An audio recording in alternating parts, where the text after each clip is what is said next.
निर्माण कार्य मजदूरों को बिना शर्त 90 दिन कार्य प्रमाण पत्र जारी करने की मांग को लेकर तिवसा पंचायत समिति में जिला भवन निर्माण श्रमिक संघ ने आंदोलन किया। महाराष्ट्र राज्य भवन और अन्य निर्माण श्रमिक कल्याण बोर्ड के तहत पंजीकरण और नवीनीकरण के लिए आवश्यक निर्माण स्थल पर 90 दिनों तक काम करने का प्रमाण पत्र जारी करने के लिए ग्राम पंचायत स्तर पर ग्राम सेवक और ग्राम विकास अधिकारी को अधिकृत अधिकारी के रूप में नियुक्त किया गया है। इसलिए ग्राम सेवक और ग्राम विकास अधिकारी को निर्माण श्रमिकों को 90 दिनों के काम का प्रमाण पत्र देना होगा। लेकिन तिवसा पंचायत समिति के अंतर्गत अधिकांश ग्राम पंचायत कार्यालयों में ग्राम सेवक ग्राम विकास अधिकारी 90 दिन काम करने का प्रमाण पत्र देने के लिए शर्तें लगा रहे हैं और कुछ ग्राम सेवक योजनाएं बंद होने की बात कही जा रही है। संगठन के समय समय पर ग्राम सेवकों के साथ बैठक कर उनसे चर्चा कर इस मुद्दे को सुलझाने का प्रयास किया, लेकिन उनकी ओर कोई प्रतिक्रिया नहीं मिली। इस संबंध में अमरावती जिला भवन निर्माण श्रमिक संघ के पदाधिकारियों ने निर्माण श्रमिकों के साथ जाकर तिवसा पंचायत समिति के गट विकास अधिकारी अभिषेक कासोडे को निवेदन दिया। साथ ही निर्माण श्रमिकों को रोजगार का प्रमाण पत्र जारी करने की मांग की है।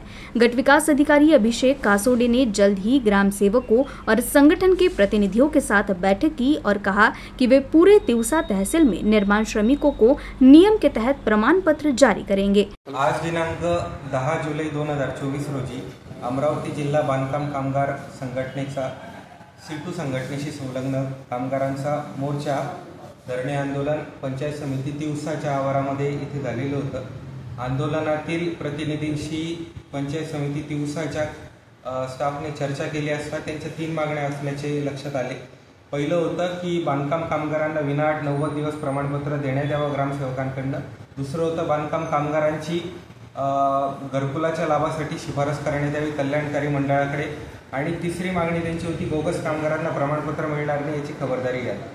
या बाबतीमध्ये माननीय उपमुख्य कार्यकारी अधिकारी जिल्हा परिषद अमरावती यांच्याकडून प्राप्त आदेशानुसार तसेच राज्य शासनाने 2017 आणि 2021 ला पारित केलेल्या शासन निर्णय आणि परिपत्रकानुसार ग्रामसेवकांनी खात्री करून बांधकाम कामगारांना प्रमाणपत्र देण्याबद्दल शासन निर्णयात नमूद असलेल्या तरतुदीनुसार कार्यवाही करण्यासंबंधी चर्चा झाली आणि त्या संबंधीचे शासन निर्णयाच्या अनुसार पत्र पंचायत समितीमार्फत प्रस्तुत होईल याचे आश्वासन आंदोलकांना देण्यात आले आणि नियमोचित कारवाईसाठी ग्रामसेवकांना सूचित करण्यात आले। अमरावती जिल्हा बांधकाम कामगार युनियन सीटूच्या माध्यमातून संपूर्ण देशभर मागणी दिवस म्हणून पाळला जात आहे।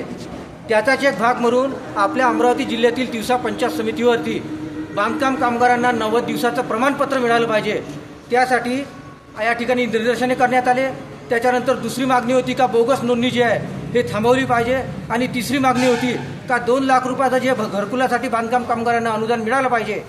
यासाठी बांधकाम कामगाराचं शिष्टमंडळ माननीय व्हिडिओ साहेबांना भेटलं, सखोल चर्चा केली। हे सखोल चर्चा केल्याच्या नंतर असा निर्णय झाला का 90 दिवसाचं बांधकाम कामगारांना जे काही प्रमाणपत्र पाहिजे ते विनाअट प्रमाणपत्र देण्याचं आपल्या व्हिडिओ साहेबांनी मान्य केलं। त्यासोबतच जे बोगस नोंदणी रोखायची आहे ते बोगस नोंदणी रोखण्यासाठी स्थानिक पातळीवरचे जे काही ग्रामसेवक आहेत आणि संघटनेचे जे काही पदाधिकारी आहेत यांच्यामध्ये समन्वय निर्माण करून हे बोगस नोंदणी रोखण्यासाठी जे काही ग्रामसेवक आहेत ते गावातील जे काही बांधकाम कामगाराचे अर्ज आले त्याची 15 दिवस जवळ ठेवून त्याची पडताळणी करेल आणि त्यानंतरच त्यांना बांधकाम कामगाराचं प्रमाणपत्र देण्यात येईल।